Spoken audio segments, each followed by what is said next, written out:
Okay,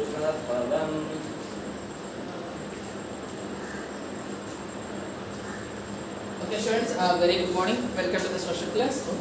In the previous class, we already discussed about administration of kingdom. In the today's class, we are going to discuss a new topic about Muhammad Ghazni. Muhammad Ghazni అన్నమాట. గజనీ అంటే సూర్య చేసిన Ghazni movie అయితే కాదు, మహమ్మద్ గజ్నీ అని. ఇంతకీ తన పేరు మహమ్మద్. గజ్నీ అనేది తన పేరు కాదు, తను ఒక కింగ్ అనమాట. మహమ్మద్ అనేది ఒక అతను కింగ్. అంటే అప్పట్లో యుద్ధాలని ఎంత బాగా ఇష్టపడేవారు అనే విషయంలో తనకి మంచి ఎగ్జాంపుల్ అనమాట. అర్థమవుతుందా? మహమ్మద్ ఈ గజ్నీ అనే అతను ఎంత మంచి ఎగ్జాంపుల్ అంటే కనుక యుద్ధాలని కోరుకునేవాడు. ఎందుకని కోరుకునేవాడు? తన రాజ్యాన్ని తన కింగ్డమ్ని ఒక పెద్ద కింగ్డమ్ కింద ఎక్స్పాండ్ చేయాలి, తన కింద అందరూ కూడా ఒక స్లేవ్స్ కింద ఉండాలి అని. తన చెడ్డవాడ మంచివాడ పక్కన పెట్టడానికి అలా ఉండేవి. బిగినింగ్లో ఏంటంటే కానీ ఎవరికి వాళ్ళు సెపరేట్గా ఉండేవారు. తర్వాత మనకి విలేజ్ హెడ్స్ రావడం, వాళ్ళ సామంతాసం, మళ్ళీ కింగ్స్ అలా మారడం జరిగింది. సో ఇక్కడ మనకి మహమ్మద్ గజ్నీ అనే అతను ఎలా కాంకర్ చేశాడు ఏంటనే విషయం ఒకసారి చూద్దాం. నేను ఆల్రెడీ కూడా మనం త్రిపార్టెడ్ స్ట్రగుల్ గుర్తుంచుకున్నాం కదా. త్రిపార్టెడ్ స్ట్రగుల్ ఏంటది? కనౌజ్ అనే సిటీకి కనౌజ్ అంటే ఏంటి? ఒక వెల్ సెటిల్డ్ పీపుల్ ఉన్న ఒక సిటీ అన్నమాట. సో దీని మీద నుంచి ఏ సిటీకి రాని ట్యాక్సెస్ అనేవి ఈ సిటీ నుంచి వచ్చాయి. సో అందుకని పాల, గుజార ప్రతిహార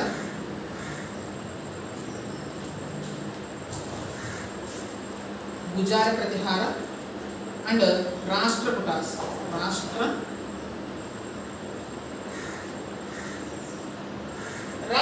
అనే ఈ ముగ్గురు కూడా ఎప్పుడు కనౌజ్ గురించి ఫైటింగ్ చేసుకుంటూనే ఉన్నారు. సో దీన్ని మనం ఏమని పిలుస్తామంటే ట్రిపార్టెడ్ స్ట్రగుల్.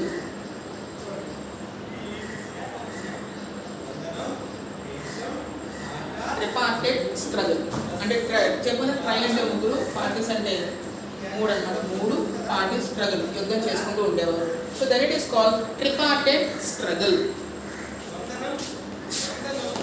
ఇది మనం నిన్న చెప్పుకున్న టాపిక్ అన్నమాట. సో ఈ రోజు టాపిక్ ఏంటి చూద్దాం. మహమ్మద్ గజ్నీ గురించి కదా. జస్ట్ ఫర్ రీక్యాప్ అంతే మాత్రమే తప్ప వేరే ఉద్దేశం ఏం కాదు. Just for recap, last point మనం ఏంటి, ఎక్కడ ఫినిష్ చేస్తాం అన్న విషయం తెలుసుకోవడం కోసం చెప్పాను. So let's begin the class. పెట్టండి. మహమ్మద్ గజ్నీ.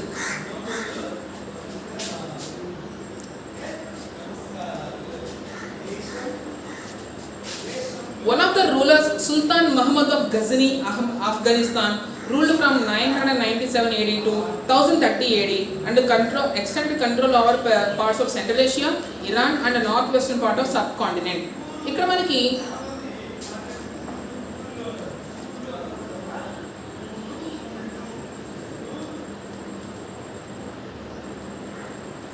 సబ్ కాంటినెంట్ అనే వర్డ్ వచ్చింది. దాని గురించి మనం లాస్ట్ డిస్కస్ చేద్దాం. ఇది ఒక సినిమా డైలాగ్ ఏం కాదు, జస్ట్ దాన్ని గుర్తుపెట్టుకుని తర్వాత మాట్లాడదాం దాని గురించి. ఓకే. మహమ్మద్ గజ్నీ అనే అతను మన ఇండియా వాడు కాదు, మన ఇండియాలో ఉన్న కింగ్ అయితే కాదు. He came from Afghanistan. తను ఎక్కడి నుంచి వచ్చాడు? ఆఫ్ఘనిస్తాన్ అక్కడి నుంచి వచ్చాడు. ఆ ఆఫ్ఘనిస్తాన్ క్యాపిటల్ సిటీ ఏంటి? మన ఇండియాకి ఎలాగైతే ప్రతి కింగ్డమ్లో క్యాపిటల్ సిటీ ఉంటుంది, అక్కడే కింగ్ ఉంటాడు. సో ఆఫ్ఘనిస్తాన్కి క్యాపిటల్ ఏంటంటే కనుక గజ్నీ.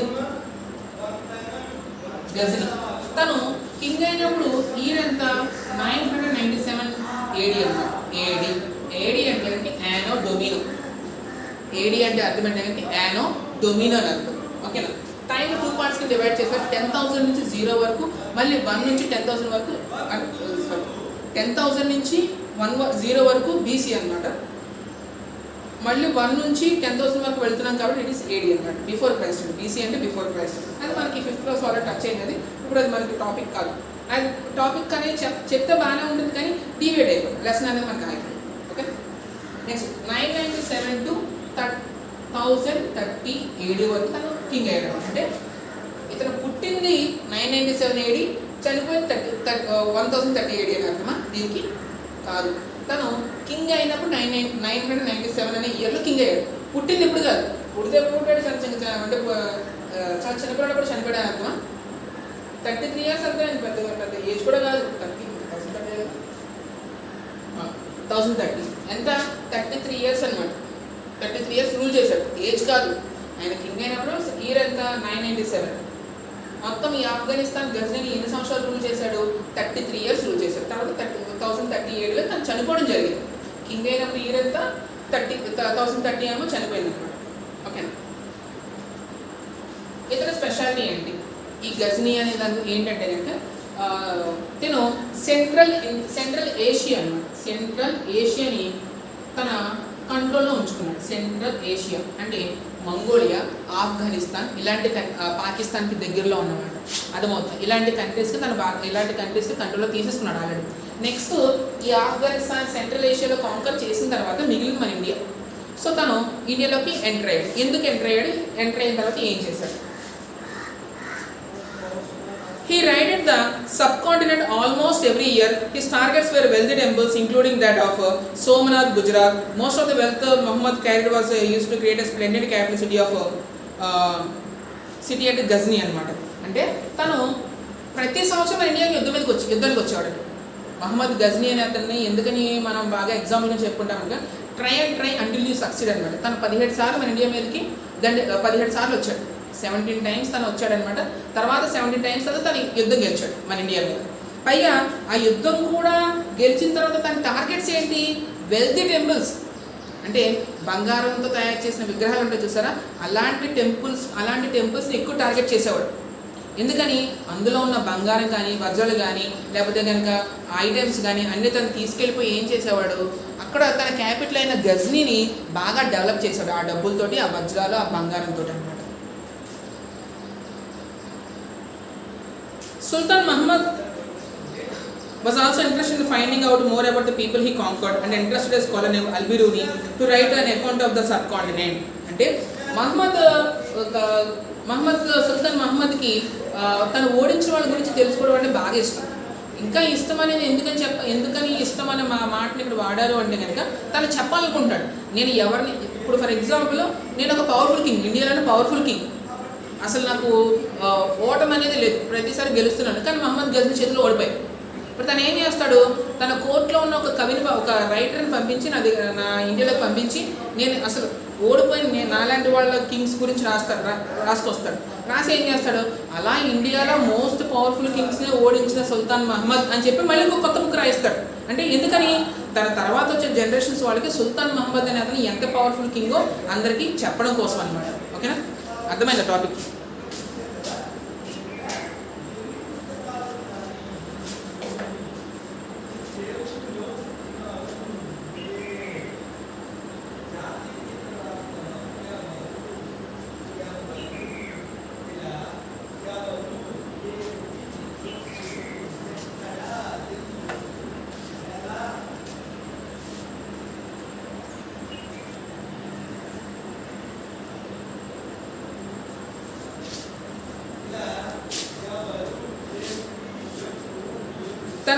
తన దగ్గర పనిచేసే ఒక అతని పేరేంటి, అల్బిరూని అనమాట. ఏంటది? అల్బిరూని wrote an account on subcontinent, the Arabic work known as కితాబ్ Al Hind.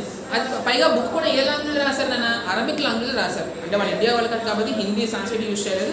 They are from Afghanistan country, so they official speak Arabic కాబట్టి అరబిక్ లాంగ్వేజ్లో ఆ బుక్ని రాయడం జరిగింది. ఆ బుక్ పేరేంటి? కితాబ్ అల్ హింద్. కితాబ్ అంటే బుక్ అనమాట, అల్ హింద్ అంటే మన ఇండియాలో ఉన్న అందరి కింగ్స్ గురించి రాశారు అనమాట, అని ఎవరెవరైతే చనిపోయారు.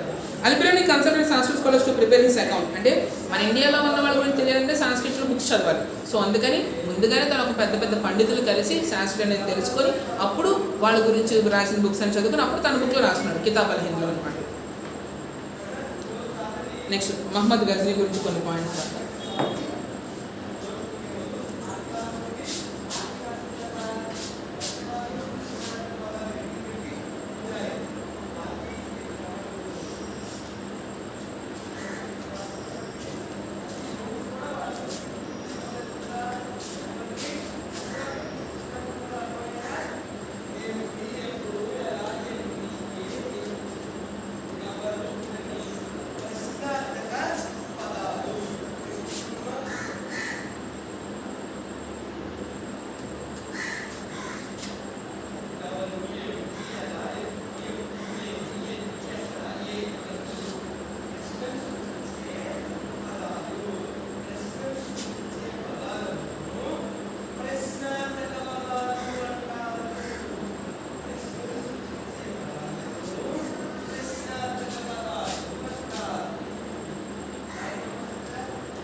Ghajini.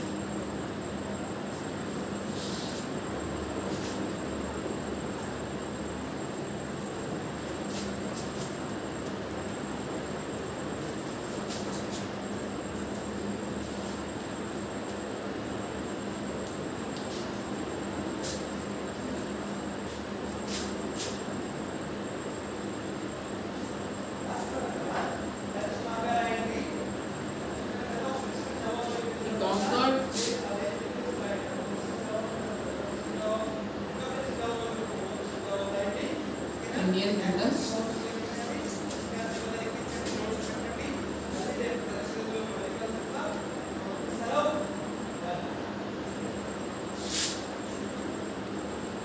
And his targets were temples. Example, Somnath temple, Gujarat. Somnath temple, Gujarat.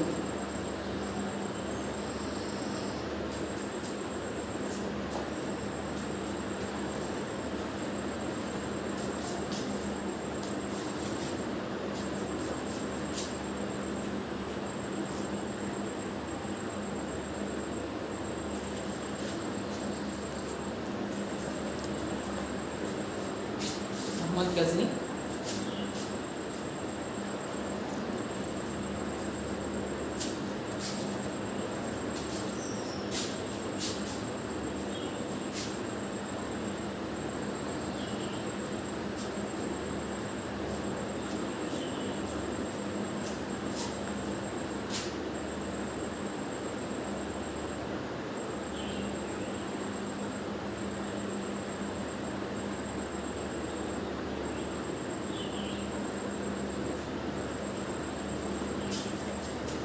ఓకేనా? ఇంకా నేను టాపిక్ పర్చుకోలే సబ్ కాంటినెంట్ దాని గురించి లాస్ట్లో మాట్లాడతాను. నెక్స్ట్ చహమానస్. ఇప్పుడు మహమ్మద్ గజ్నీ గురించి మాట్లాడాను కదా, నెక్స్ట్ వన్ చహమానస్ గురించి.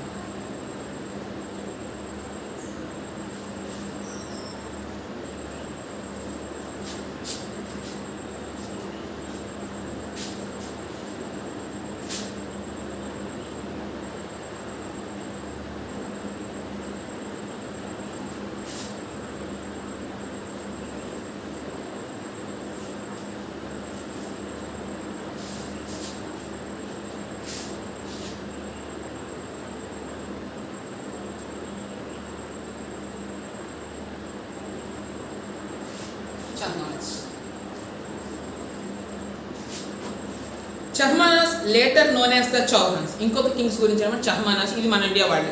ఈ చౌహానస్ ఎక్కువగా నార్త్ ఇండియాలో ఉంటారు. వీళ్ళందరూ కూడా చౌహాన్స్ అని. చహమానస్ వాళ్ళని ఇంకొక పేరుతో కూడా ఏమని పిలిచేవారు తర్వాత చౌహాన్స్ అనమాట.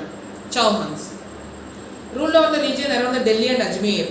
ఎక్కువగా వీళ్ళు రూల్ చేసిన ఏరియా ఎక్కడంటే ఢిల్లీ, అజ్మీర్లో ఎక్కువగా రూల్ చేశారు. ఎక్కువగా Delhi and Ajmer. They attempted to expand their control from west to east where they were opposed by Chalukyas of Gujarat and Gahaldawas of western Uttar Pradesh. The best known Chahmana ruler was Prithviraj III, who defeated an Afghan ruler named Sultan Muhammad Ghori in 1191 AD, but lost him the very next year 1192 AD. ఒకసారి మళ్ళీ repeat చేస్తున్నాను. Chahmanas, later known as the Chauhans, ruled over region around Delhi and Ajmer. అంటే వీళ్ళ చహమానాస్కి ఇంకొక పేరుతో ఏమని పిలిచారంటే కనుక చౌహాన్స్ అని చెప్పేసి పిలిచేవారు. సో ఈ చౌహాన్స్ అనే వాళ్ళు ఎక్కువగా రూల్ చేసిన ఏరియా ఏంటి అంటే కనుక ఢిల్లీ అండ్ అజ్మీర్ అనమాట. ఢిల్లీ అండ్ అజ్మీర్ అది మొత్తం వీళ్ళని ఏంటంటే కనుక మన ఇండియాకి వెస్ట్ సైడ్ నుంచి ఈస్ట్ సైడ్ వరకు మొత్తం కాంకర్ చేయాలని చెప్పేసి వాళ్ళకి ఆలోచన. కానీ మరి అక్కడ కూడా కింగ్స్ ఉంటారు కదా, మరి ఎంత ఆలోచన ఉన్నా కూడా మనం ఆ కింగ్స్తో యుద్ధం చేయాలి, గెలవాలి. అప్పుడు మాత్రమే ఇండియా వెస్ట్ నుంచి ఈస్ట్ వరకు కాంకర్ చేయడం కుదురుతుంది. Where they were opposed by Chalukyas of Gujarat, Gahadavalas of western Uttar Pradesh. అంటే ఇప్పుడు ఫర్ ఎగ్జాంపుల్ ఇది మన ఇండియన్ సౌత్ పార్ట్ అనుకుందాం. ఇక్కడ మనకి ఢిల్లీ, అజ్మీర్ ఉంది. ఢిల్లీ, అజ్మీర్ ఇక్కడ ఉంది. వాళ్ళకి కోరిక ఏంటి, వెస్ట్ సైడ్ నుంచి ఈస్ట్ సైడ్ వరకు కూడా మొత్తం కాంకర్ చేయాలి. అంటే నేను ఇక్కడ అండర్లైన్ చేసిన మొత్తం కూడా కాంకర్ చేసుకుంటూ వెళ్ళాలి. కానీ వీళ్ళకి ఇక్కడేమో గుజరాత్ ఏమో అడ్డంగా ఉంది, ఇక్కడేమో పక్కనే ఉత్తరప్రదేశ్లో ఉన్న కింగ్స్ అడ్డంగా ఉన్నారు. సో ఎప్పుడు కూడా వీళ్ళతోటి యుద్ధాలు జరుగుతూనే ఉండేవన్నమాట. ఇక్కడ ఎవరు ఉండేవారు? చాళుక్యస్ అన్నమాట. గుజరాత్లో ఉన్న కింగ్స్ పేరు ఏంటంటే కనుక చాళుక్యస్. చాళుక్యస్. ఉత్తరప్రదేశ్లో ఉన్న కింగ్స్ పేరు గహ్రదవాస్.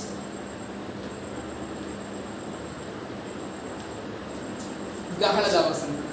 సో వీళ్ళకి ఇక్కడున్న చౌహాన్స్ అన్నమాట. చహమానస్ చౌహాన్స్ అంటారు కదా.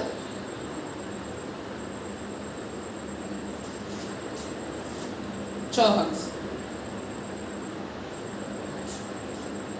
The best known Chahamana ruler was Prithviraja III అన్నమాట. అంటే ఈ చహమాన రూలర్స్లోనే అందరికన్నా పవర్ఫుల్ కింగ్ ఎవరంటే కనుక పృథ్వీరాజ. పృథ్వీరాజ III అండి. ఈ 3 ఏంటి పక్కన రామన్ నెంబర్ ఏంటి? అటెండెన్సా? ఈ పృథ్వీరాజ అనే పక్కన ఈ రామన్ నెంబర్ ఎందుకు వేశారు? ఈ రామన్ నెంబర్స్ అనేది ఎందుకు వేశారు అంటే కనుక ఇది పెట్టుకుంది కింగ్స్ కాదు. నాకు తెలిసినంత వరకు ఏంటంటే కనుక కింగ్స్ అనేది పెట్టుకోలేదు ఈ పేర్లని. ఈ వాళ్ళు ఓన్లీ నేమ్స్ పెట్టుకున్నారు. కానీ 1 or 2 or 3 అని ఎవరు పెట్టారు? ఎవరైతే వాళ్ళ గురించి చదివి బుక్స్ రాస్తారు చూసారో వాళ్ళు రాస్తారు అన్నమాట ఈ 1, 2, 3. ఎందుకంటే ఇప్పుడు ఫర్ ఎగ్జాంపుల్ మా ఫాదర్ పేరు పృథ్వీరాజ. మా ఫాదర్ పేరు పృథ్వీరాజ. నాకు మా ఫాదర్ చనిపోయారు. చనిపోయిన తర్వాత నాకు కొడుకు పుట్టాడు. నా కొడుకు పేరు కూడా నేను ఏమని పెట్టాను? మా నాన్నగారి మీద ఉన్న రెస్పెక్ట్ తోటి తన పేరు కూడా పృథ్వీరాజ్ అని పెట్టాను. మా నాన్నగారు పృథ్వీరాజ్ ఏమో చార్మినార్ కట్టించారు ఫర్ ఎగ్జాంపుల్ అనుకుంది. నాట్ నిజంగా కాదు. మా నాన్నగారు ఏమో చార్మినార్ కట్టించారు. నా కొడుకేమో తాజ్మహల్ కట్టించాడు. ఇప్పుడు బుక్లో ఏమని రాస్తారు? పృథ్వీరాజ చార్మినార్ కట్టించాడు, పృథ్వీరాజ ఏమో తాజ్మహల్ కట్టించాడు అని రాస్తారు. ఇదేమో 100 years, ఇది 200 years తర్వాత కట్టారు. ఇది 100 years అప్పుడు కట్టారు, 100 years తర్వాత కట్టారు. దానికన్నా 200 years ఇది కట్టారు. అంటే పృథ్వీరాజ నాకు 200 years బ్రతికాడా?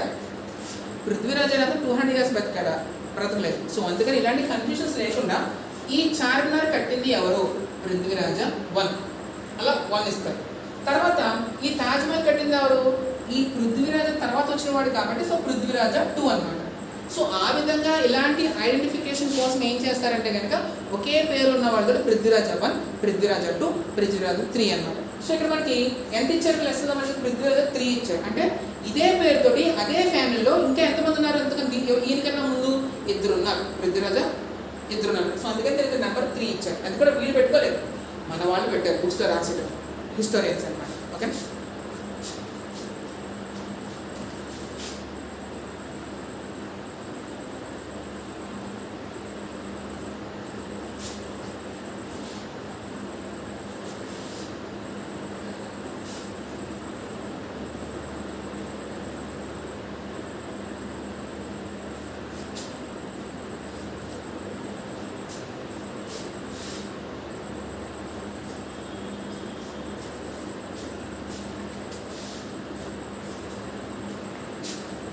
సో మనకి ఇక్కడ సబ్ కాంటినెంట్ అంటే చహమానస్ గురించి కొన్ని last point. Who defeated Afghan ruler named Sultan Muhammad Ghori 1191 AD but lost in to next year 1192 AD. అంటే 1191లో సుల్తాన్ మహమ్మద్ ఘోరీ అనే అతనితో పృథ్వీరాజ III యుద్ధం చేశాడు. అందులో గెలిచాడు పృథ్వీరాజ III. కానీ అదే నెక్స్ట్ ఇయర్ మళ్ళీ అతనితో యుద్ధం చేసి 1192 ADలో ఏం జరిగింది? పృథ్వీరాజ II అదే యుద్ధంలో ఓడిపోవడం జరిగింది. చనిపోయాడని చెప్పలేదు కానీ ఇక్కడ ఓడిపోయాడు. ఓకేనా. నెక్స్ట్ సబ్ కాంటినెంట్ అంటే ఏంటి? ఇప్పుడు మీకు తెలుసు మన ఎర్త్ మీద కాంటినెంట్స్ ఎన్ని ఉన్నాయి నాన్న? కాంటినెంట్స్ ఎన్ని ఉన్నాయి? 7 కాంటినెంట్స్ ఉన్నాయి, అవునా కదా? ఇప్పుడు మనం ఒక కాంటినెంట్ అని పిలవాలి అంటే దానికి కొన్ని క్వాలిటీస్ కావాలి. మనం ఒక కాంటినెంట్ అని పిలవాలి అంటే ఒక క్వాలిటీస్ కావాలి. ఏంటి ఆ క్వాలిటీస్? అందులో చాలా కంట్రీస్ ఉండాలి, అంతే కదా. ఏషియాలో చాలా కంట్రీస్ ఉన్నాయి, అవునా. ఎన్నో రిలీజియన్స్ ఉండాలి, డిఫరెంట్ మతాల వాళ్ళు ఉండాలి, తర్వాత డిఫరెంట్ కాస్ట్ వాళ్ళు ఉండాలి, డిఫరెంట్ లాంగ్వేజెస్ మాట్లాడుతూ ఉండాలి, పాపులేషన్ చాలా హెవీగా ఉండాలి. లాంగ్వేజెస్ మాట్లాడుతూ ఉండాలి, పాపులేషన్ హెవీగా ఉండాలి, చాలా పెద్ద ఏరియా ఉండాలి, చాలా పెద్దగా ఉండాలి, అవునా కదా. చాలా చాలా కంట్రీస్ ఉండాలి, రిలీజియన్స్ ఉండాలి, కాస్ట్, లాంగ్వేజ్ మాట్లాడుతూ ఉండాలి, పాపులేషన్ ఏరియా ఉండాలి. సో ఇలాంటి కొన్ని కొన్ని క్లైమేట్ అనమాట. మళ్ళీ క్లైమేట్ మొత్తం క్లైమేట్ చూడండి, కాంటినెంట్ అంతా కూడా వర్షం పడుతుందా? లేదు, ఒక చోట ఎండ కాస్తూ ఉంటే ఒక చోట వర్షం పడుతుంది, ఒక చోట చలేస్తూ ఉంటుంది. సో అలాంటి క్లైమేట్ అనమాట. సో ఇలాంటి క్వాలిటీస్ ఒకదానితో కూడా సంబంధం లేకుండా క్వాలిటీస్ ఉంటే కదా ఇక్కడ కాంటినెంట్ అంటాం. ఇప్పుడు సబ్ కాంటినెంట్.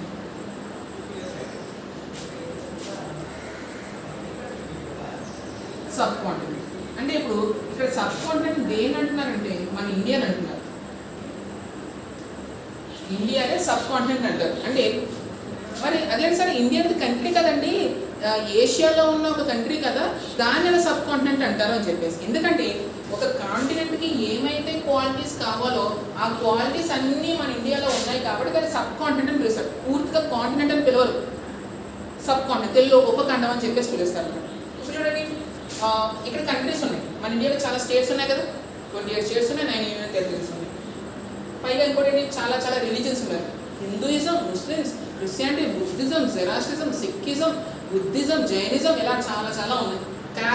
క్యాస్ట్ గురించి మీకు తెలియదు, మీకు విడిగా చెప్పాల్సిన పని లేదు, బోల్డ్ కాస్ట్లు ఉన్నాయి.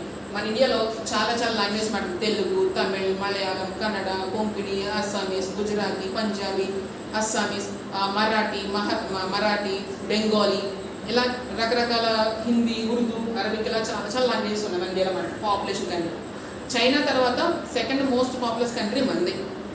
Area 7th largest country, Russia ఏమో ఫస్ట్ లార్జెస్ట్ కంట్రీ, తర్వాత ఏరియాలో మన ఇండియానే 7th ప్లేస్ అనమాట. తర్వాత క్లైమేట్ తెలుసు కదా, ఒక చోట ఎండ కాస్తూ ఉంటుంది, ఇంకో చోట వర్షం పడుతుంది, ఇంకో చోట ఒక్కొక్క ఏరియాలో ఒక్కొక్కలా క్లైమేట్ ఉంటుంది. ఇప్పుడు కాశ్మీర్లో మంచు పడుతూ ఉంటుంది, కేరళలో వర్షం పడుతుంది, రాజస్థాన్లో ఎండ కాస్తుంది. క్లైమేట్ అంతా ఒక కాంటినెంట్లో క్లైమేట్ ఎలా ఉంటుందో అంతా క్లైమేట్ ఉంది కదా. సో అందుకని చెప్పేసి ఇండియాని ఈ క్వాలిటీస్ అన్నీ ఫుల్ఫిల్ చేస్తుంది కాబట్టి ఇండియాని ఏమని పిలుస్తారు, ఒక సబ్ కాంటినెంట్ అని చెప్పేసి పిలుస్తారు అనమాట. ఓకేనా?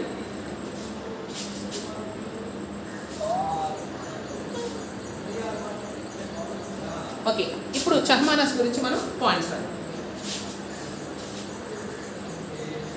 ఈ సబ్ కాంటినెంట్ గురించి స్పెషల్గా మీరు ఏం రాస్తూ అవసరం లేదు, జస్ట్ మీకు ఇన్ఫర్మేషన్ గురించి చెప్పాను.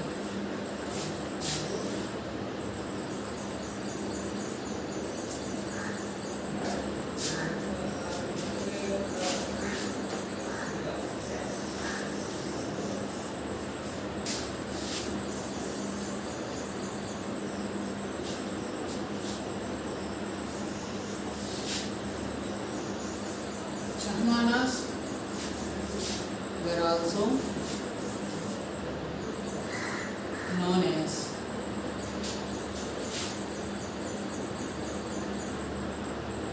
Chauhans.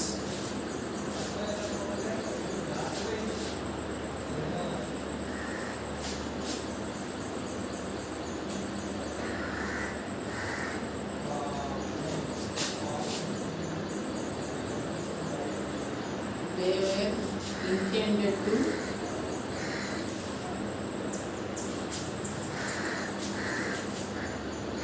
conquer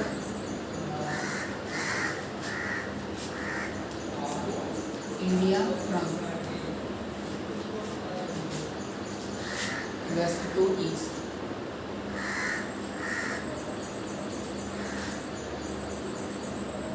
Prithviraja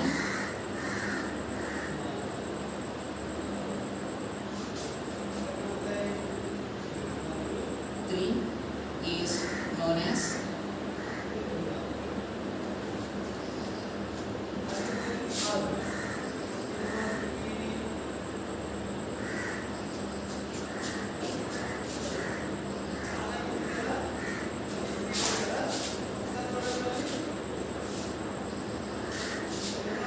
considered as best king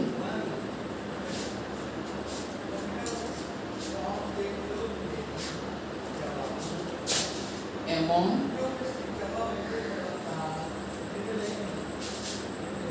Chauhans.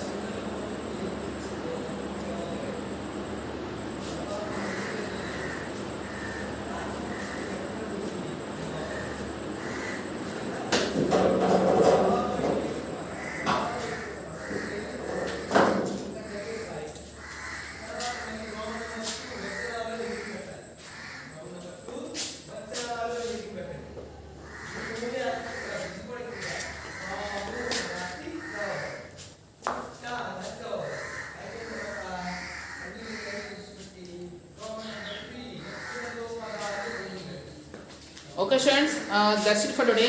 We'll meet in the next class with a new topic and part 2. We are going to begin a second part అనమాట. ఈ లెసన్లో సెకండ్ పార్ట్ 1 గురించి అయింది. ఇప్పుడు part 2 particular Cholas గురించి. తమిళనాడు అనే రీజియన్ని అంటే తమిళనాడు అనే రీజియన్ని రూల్ చేసిన చోళాస్ గురించి మనం రేపొద్దున్న పార్ట్ 2 అంతా కూడా నేర్చుకోబోతున్నాం అనమాట. ఓకేనా? కావేరీ రివర్ గురించి, చోళాస్ ఎవరు పవర్ఫుల్, వాళ్ళు ఎలాంటి పెద్ద పెద్ద గుళ్ళు కట్టించారు, వాళ్ళు అగ్రికల్చర్ ఎలా చేశారు, నెక్స్ట్ ఇరిగేషన్ ఫెసిలిటీస్ అనేవి ఎలా ఉన్నాయి అర్థమవుతున్నా, వాళ్ళ సభలోకి ఒక మెంబర్ అవ్వాలంటే అంటే ఏమేమి పనులు చేయాలి, నెక్స్ట్ ఇలాంటివన్నీ కూడా ఎక్సెట్రా అన్ని కూడా మనం రేపొద్దున క్లాస్లో తెలుసుకుందాం. Hope you guys enjoyed the class for today. If you have any doubts, please make a call in person call to me, get the clarification, but only after 1 o'clock. Thanks for watching. In the next class, thank you.